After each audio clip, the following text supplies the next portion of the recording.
Where are the good men? Many of you have asked this question, and I have a twofold answer to that. Now, let me preface what I'm going to say by letting you know that both of these answers are not conventional by any means. But that's why you're here, because very few things that I give you are conventional. You already know how God speaks to me and gives me revelations and different things. And I thank God for that, to be able to explain certain things to you in a way that you may not have ever seen them before. Answer number one, watch this. Good men are often found through gatekeepers. What are you saying, man? What in the world is that? What is a gatekeeper? A gatekeeper is someone who we end up going through as a channel to get through and to get to our blessings. It's almost like you meet a person. That's not the person that you going to date, but they have a cousin, or they got a brother, or they know somebody on their job. You know, they're a gatekeeper. They're the person that you're going to end up going through to end up meeting the person that you need to hook up with. Let me share a story with you that might help you understand this a little bit clearer. As somebody said, they're taking notes. There was this famous, well-known preacher who was staying at a hotel out of town because he and his wife wanted to visit a pastor in this particular town.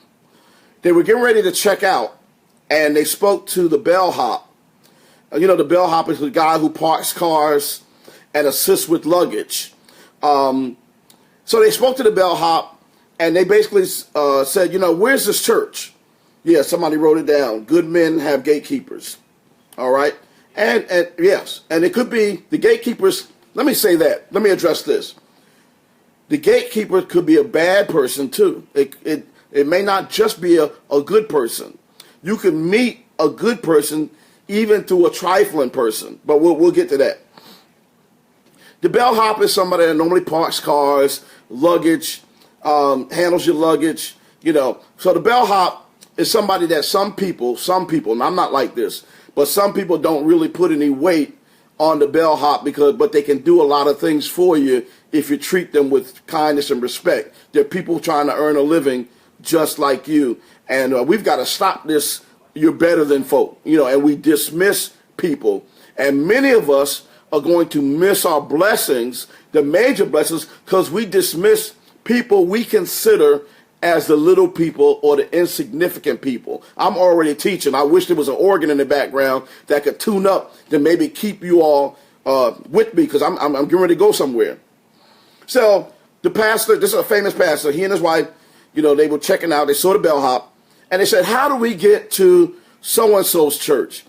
And the bellhop guy said, man, you know, that church is way cross town. You're not going to get there in time for service. But I know a church that I know that you would like, and it's not too far from here. So the preacher took the guy's suggestion, but when he got in the car, he's like, how's this guy going to know what kind of church I like? You know, he going to tell me I'm going to like the church. Rob said he's on the way with a Hammond. All right, Doc. He's like, how the guy's going to know? But anyway, they went there. They went to this church based on the bellhop's recommendation. Once he got there, because he was a famous pastor, the people introduced him to the pastor of that church and his wife. The four of them became really good friends. And the pastor of that church had a book contract. He had a publisher that he was dealing with. He introduced that preacher to a book publisher who ended up publishing the famous pastor's book. And that book became a bestseller on the New York Times list. Now, this may have was going to happen anyway in the course of time, but because of the bellhop, Lord have mercy, God used the bellhop to jump the time of expectation normally that it was going to take, and it turned into a major blessing for this pastor, because he listened to the gatekeeper of that blessing. Y'all got that? Now, I'm going to connect it in a minute. But say if this pastor said, you know what, I'm not going to listen to a guy that parks cars. I'm not going to listen to a guy that I mean, what does he know? He just, he does luggage. He does the luggage. He takes stuff up to rooms, and what is he going to? He don't know nothing about no church, but he listened, and because he listened, it catapulted his ministry that much further. Do you know how hard it is to get a book on the best-selling list of the New York Times there? So that's what I'm talking about. Okay, gatekeepers. I want you to stay open to what I'm getting ready to say. Many of us would have rolled our eyes and disregarded him like a lot of women do. All right. Now, this is going, I know y'all say, oh, you beat up the men. I'm getting ready to come down your street, women, and this is not going to be pretty, but I'm asking that you stay with me in order to learn something and to be able to, you're going to learn something. This is if you're willing to learn. Women, I'm sorry to say this, but many of you have this bad habit of instantly rejecting folks who have no appeal to you. Oh, Lord have mercy. But you have to open up your understanding a little and your spirituality a little to understand that while these people may not be your husband, they may know your potential husband. But if you dismiss them, you might dismiss your blessing. Oh, Lord, I wish I had somebody that got that.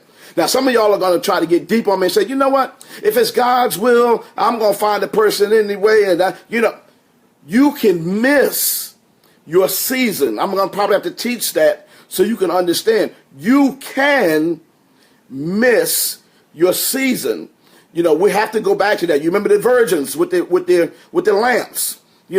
Some of them missed their season. It wasn't intended for them to miss their season, but because it was their fault, they missed. And I don't have time to teach it, but I'm telling you, you can miss your season.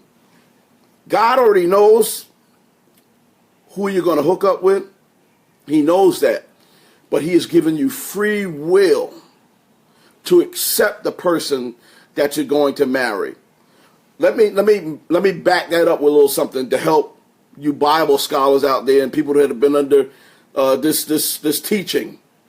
In terms of the person, say you marry somebody.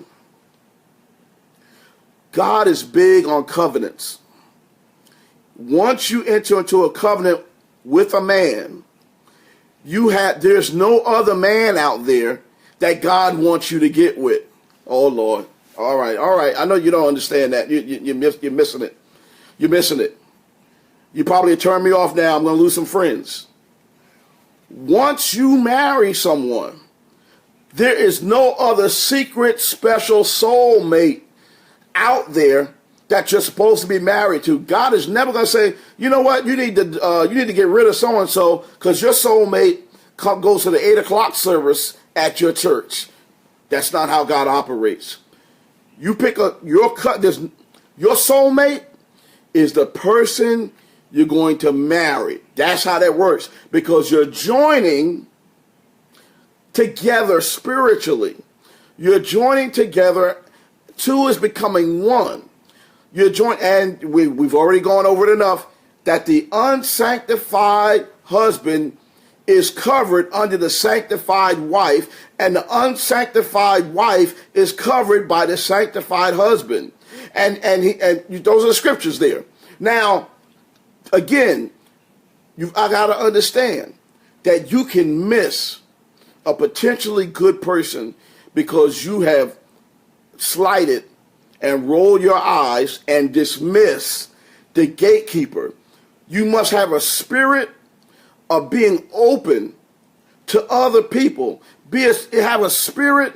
I mean, it's just amazing when I go to the store, and I don't know what it is, but it's women do it all the time, but particularly us. I go to the counter at Walmart, CVS, what have you, and as soon as I get to the counter, the woman gets this block on her.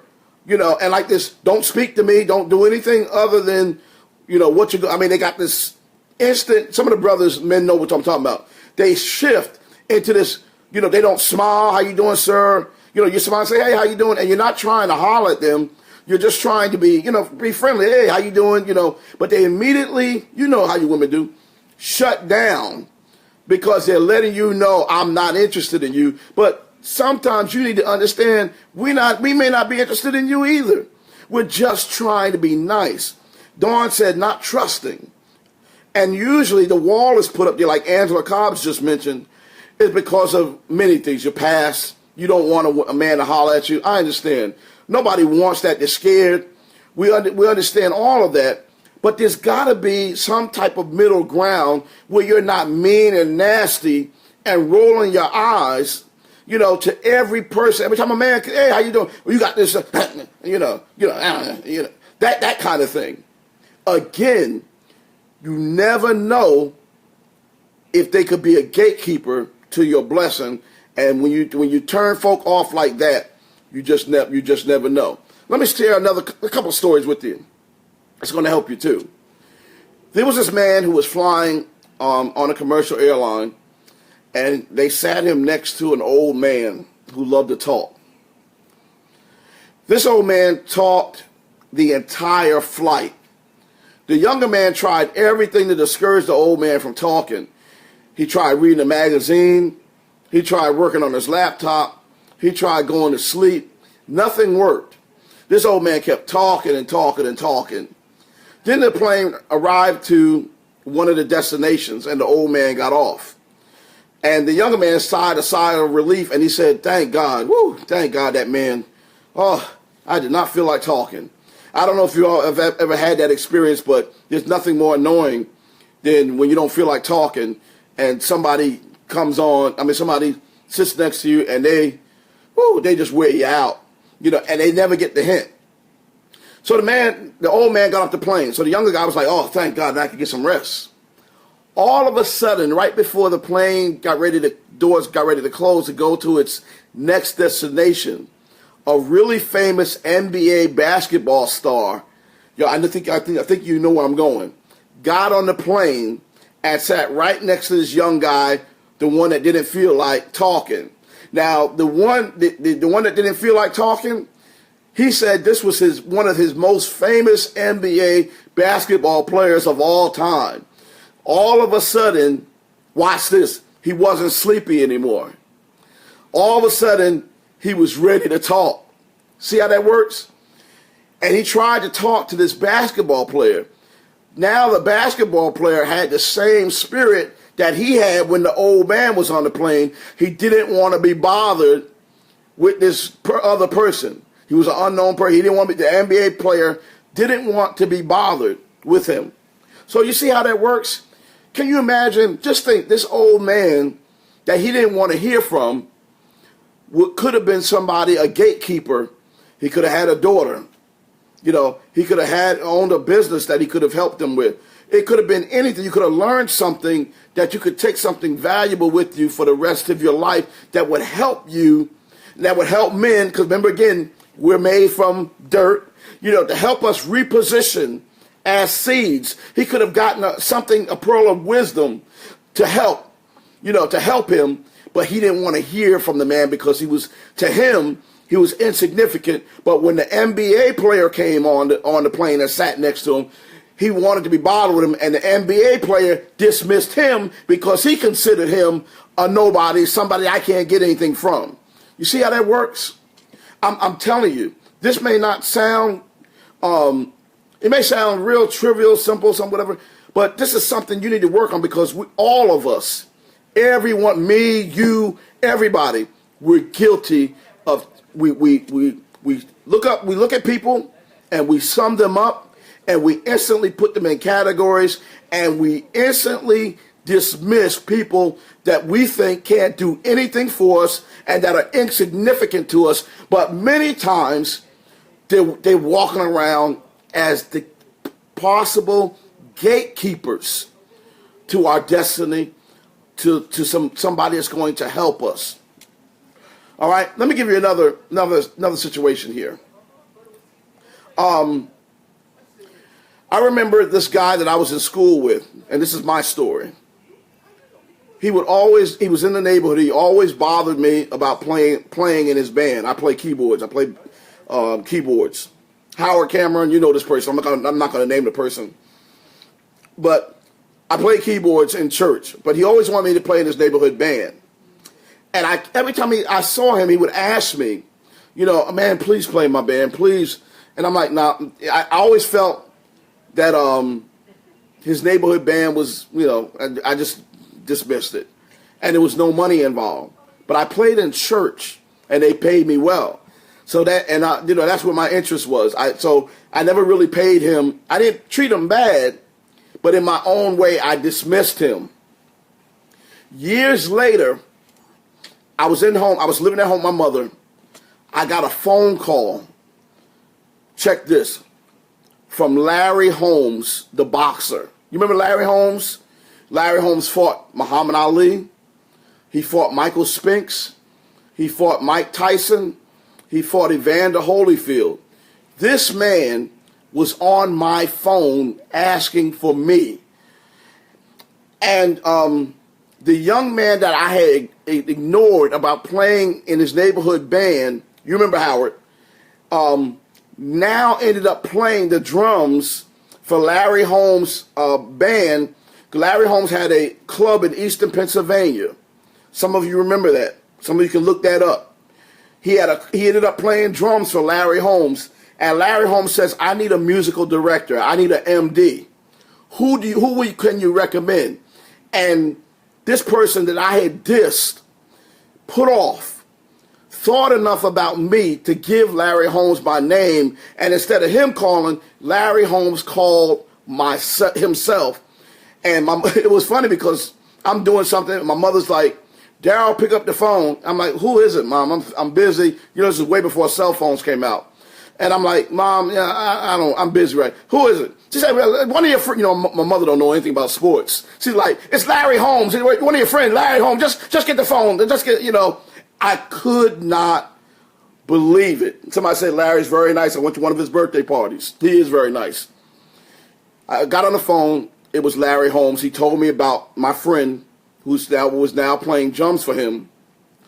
Larry Holmes had offered to move me to Eastern Pennsylvania. He offered to put me up in housing. He offered, I'm helping somebody. He told me I could go to the music store, pick out any instruments I needed to be the MD, the musical director of the band. Sight unseen, just off of my friend's recommendation, he wanted to hire me as his MD for his band, for his club. What am I saying? People that we think are insignificant. I pray that you get me on this and you don't dismiss me because I'm not T.D. Jakes or I'm not Creflo Dollar. A lot of times we go by who's saying it. I pray that you don't count this as insignificant because even if it's not your husband that you're going to meet through a gatekeeper, this may be a way out or a way into a whole nother season for you if you pay attention to this message. But if you disregard it, like people have disregarded the bellhop, people have disregarded people that are not famous, like I disregarded my friend there, it can block your potential blessings. Sometimes God will put people in front of us just to see how you're going to treat them, and your blessing can be right on the other side if you just take a minute and stop dissing people because of what you perceive that they cannot do for you. All right? One more. Many of you know the gospel artist Greg O'Quinn. I'm going to share this story because he's a friend of mine. Greg O'Quinn did the song I Told the Storm. Y'all remember that, right? Y'all remember that song, right? Greg had told me years ago that there was this guy working in the studio with him. And this guy was basically a flunky. I see the hearts going on, so you already know Greg O'Quinn. I'm going to have to bring him on one day to say hello to all of you. Greg had told me about there was this flunky that worked in the studio. And his job was to clean out ashtrays, take out the garbage. and do little maintenance things, clean up the board all around, maintain the instruments. And this guy never seemed to ever have any money. And I'm not talking about hundreds of dollars. I'm just talking about like simple stuff to get something to eat, a sandwich or whatever. Greg, he would always ask Greg for money, and Greg, he's an awesome guy. Greg O'Quinn gave him money, would give him money. And the guy said, you know, Greg, one day when my change comes, when I get blessed, I'm going to help you. Greg, again, is not looking for anything from this guy. He just said, okay, yeah, all right, man. You know, God bless you, no problem, man. He was doing what Greg did for the guy, he was doing out of his heart. Somebody said they're listening. Thank you. He did it from his heart. Years later, Greg's phone rang, and he said it was the guy on the other line. He said, do you remember when I said I was going to bless you because you were so kind to me? And Greg said, yeah. He said, then the man said, I am right now, as we speak, in a recording studio in California. And I'm in the studio here with one of Michael Jackson's brothers. I forgot which brother it was. I forgot which brother it was. It might have been, I think it might have been Randy. I think it was Randy Jackson. And he said, I remember there was a song that you had wrote a long time ago. Would you mind if we use that song and change a few of the lyrics? So Greg said, no problem. He said, all right, well, send the chords and the tracks over to me, you know, and give me your bank routing number.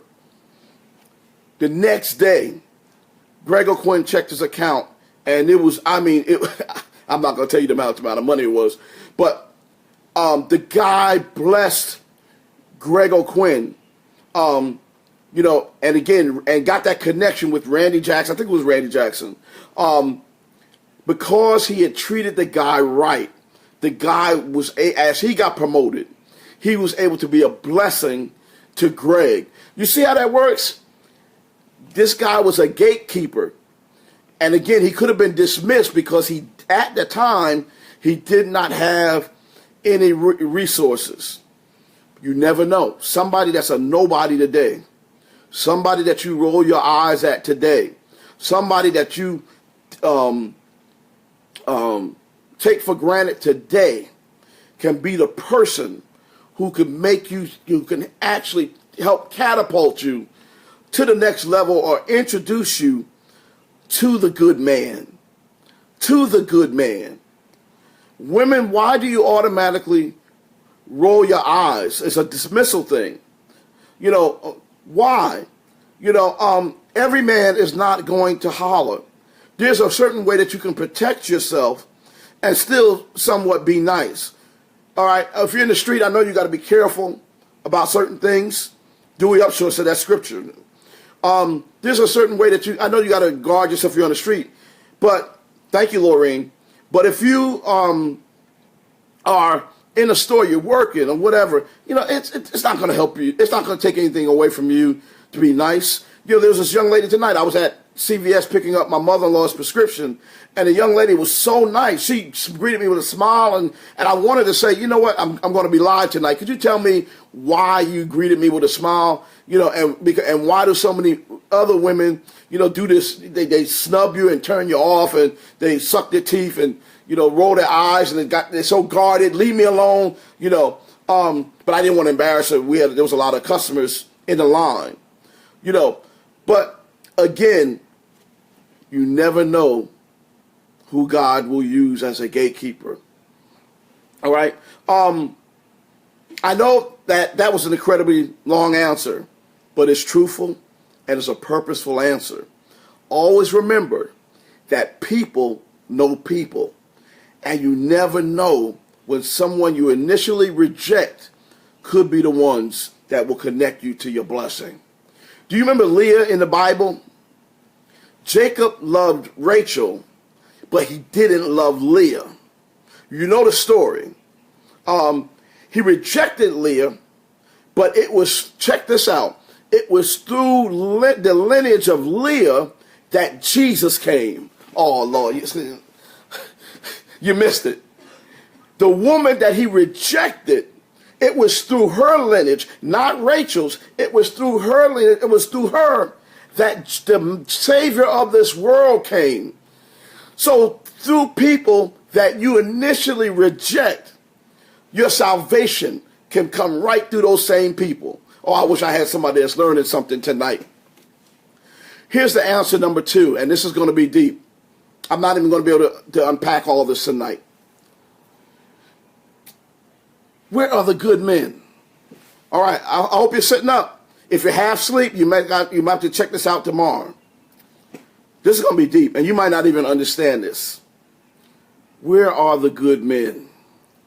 Watch this. The good men are in you. Whew.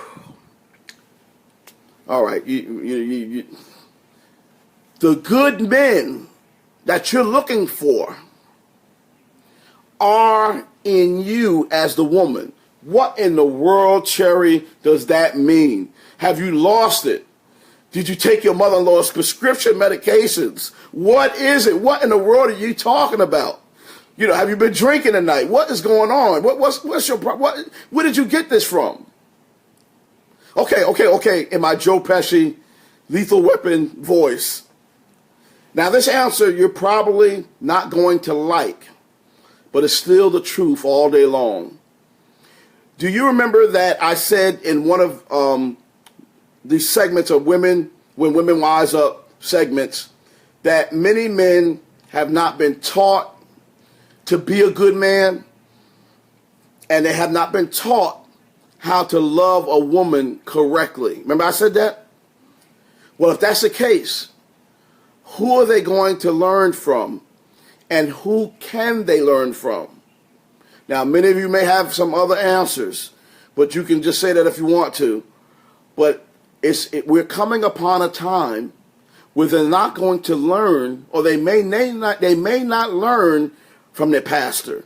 They may not learn from their boss on their job. They may not have had a chance to learn from their dad. They may not have learned from somebody another man that they have respect for. So, and they may not be in right connection with God for him to teach them. So who are they going to learn from? They're going to learn from you as the woman. Why? Because, watch this, you are the gatekeepers. Oh, Lord have mercy. Come on now. You are the gatekeepers to some man's blessing. You may not be his wife, but God may have put you in this person's way for a minute, for a season, for you to pass something on to them, for them to be better than they've ever been, because God created you as the rib. A rib regenerates. A rib protects. A rib, oh, Lord have mercy. Do y'all get this? Men are made from dirt. Every one of us men has some dirt up inside of us. And if we gave you a few minutes to talk about it, all of us could tell you about our dirt.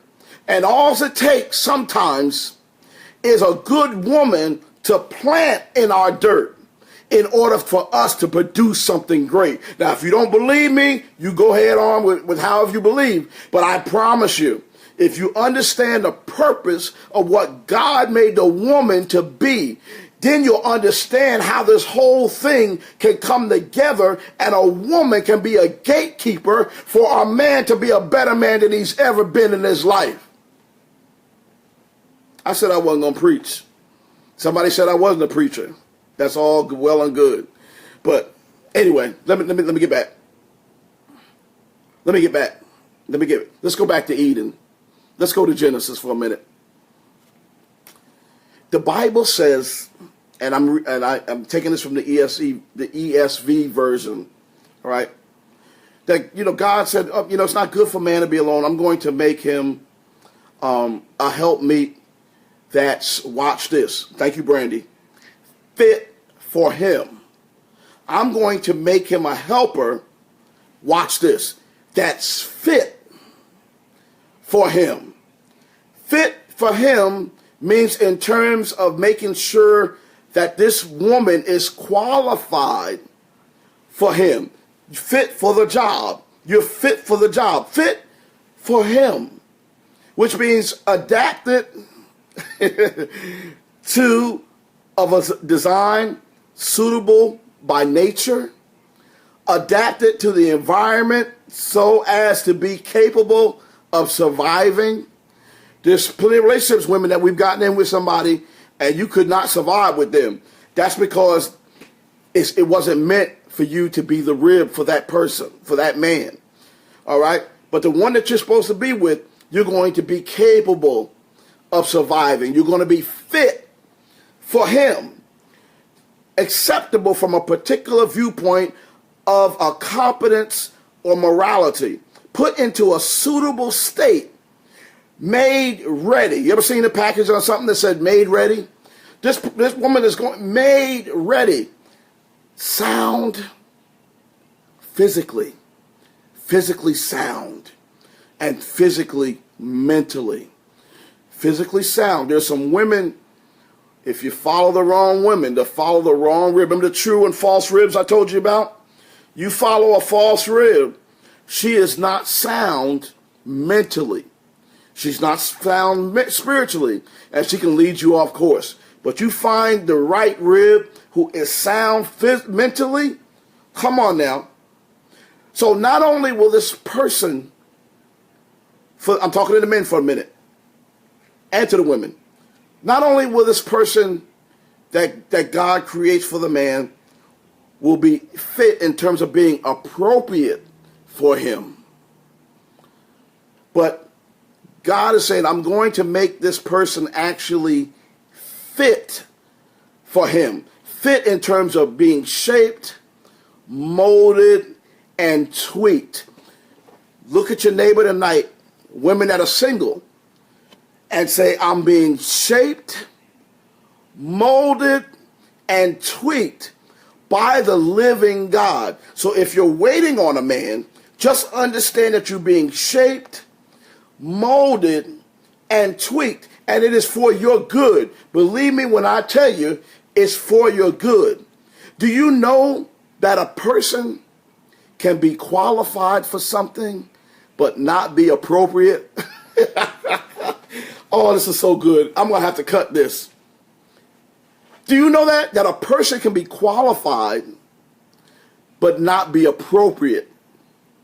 So that's the difference between being qualified and being appropriate. So what am I saying? The person who gets on the nerves at your job might be qualified on paper. Oh, I wish I had somebody here. You might need to play this for them at the job. You ain't even got to tell them this is you, but just play it for them.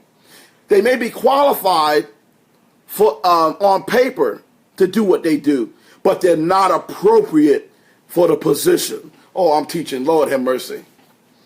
And that's one of the reasons why they get on your nerves in the first place. They can also not be qualified and not be appropriate also, but that's a whole nother lesson for another time. You know, we know some folk, they ain't qualified and they're not appropriate and for the position, none of that. They just get on your nerves. But what am I saying? I'm saying that you can help a man, not only the man who you're going to be with, but any man that comes into your presence. You can help a man be a good man by replanting and replacing the seeds that he has inside of him. Okay, that's deep. I know we could spend several weeks on that alone, but you know, I'm going to break it down real quickly. Just give you something here. Bad, the word bad, in terms of skills, not spiritually. Okay, because if somebody is spiritually bad, they're not appropriate for what we're talking about. But there are some men out there who are good men, but they're just bad in terms of skill set. They don't understand how to treat a woman. They don't understand how to look for a rib. They don't know how to understand how to appreciate a good woman. So they're bad, not in character, but they're bad indeed because they have a good spirit, but they lack the teaching to make them good for you. Okay? Oh, but good in terms of skills, can be turned into good with training and instruction. Again, when we talk about spirituality, that's a totally different thing. If a man has no desire, or if he is spiritually resistant, he's not going to be open to anything you try to teach him. That's not the man for you. That's not who we're talking about here. But even in that case, again, even in that case, if you can give him some kind of seeds. All right. If somebody is musty at the gym, I can point you to the shower, but it's up to you to go in there and get your shower on. All right. So somebody come into your life, they don't want to hear it. You can point them to the shower, but that doesn't mean they're going to get showered up and get that dirt off them as the man. So that's something that we've got to understand. So women, I'm going to stop here. I'm going to let you take what I've already said, replay this. I'm going to stop here for tonight. Women, God made your rib for a reason. With wisdom and understanding that you are now the gatekeeper. That's amazing how God put this whole thing together for you to understand. Watch this from the beginning. God created and has made you as a gatekeeper to help a man be a better man. And again, once you understand your role as the woman, again, God is going to do some awesome things in your life to help men. Many of you women, God just gave me this. Have sons in your home. That's an awesome opportunity to plant in their dirt now while the soil is still fertile. You don't even have to do a whole lot of breaking up of the ground in order to plant seed because they're young. Your male child in your house, you have a responsibility. If a man's not there or if he doesn't totally understand, we're not talking about that right now. We're talking about you. When your son lays down and goes to sleep, lay hands on him, on his head, and pray for him and speak life over him. Pray over him. Pray over that nature. Talk to your son when he's awake about treating women the right way. When your son is starting to date, I know deep down you got this pride thing if your son, or that he's a woman's man. Oh, my son's a ladies' man. Women have often bragged about that. They're proud of that. Men have been proud of that. But you got to understand at the same time, when you're saying that, he's actually hurting some women in the process. So the thing that you are patting him on the back for, he's actually hurting some other woman's daughter. And it better not be my daughter. I can tell you that right now. It better not be my daughter. I'm letting you know that right now. So that's the thing that you got to watch out for. When you see that spirit, you need to check it. You need to sit them down, talk to that son. So women, that's a prime example. The grown men that God's going to place to come in your life. It could be somebody at your job. Do you know that ladies who find their pastor or a preacher attractive, a lot of times that's a first way of at least getting to somebody that's easy on the eyes, is usually a first way of getting a message. First thing is kind of, okay, well, and it doesn't mean that, anything bad per se, but if the person's decent to look at, that's one less thing. Okay, they're easy on the eyes. Now I'm going to pay attention to the message. Let's reverse that. If a man is attracted to you on your job or on the street, that could be the first thing, again, to get them to pay attention, to be able to get something from you so you can plant in their dirt to make them better. Somebody's attracted to you on the job, again, you can let them know, I'm not attracted to you. That's not how, I'll be your friend, but this is what you need to do. When you're looking for a girlfriend, such and such, a woman to be in your life, you can plant seeds to help that man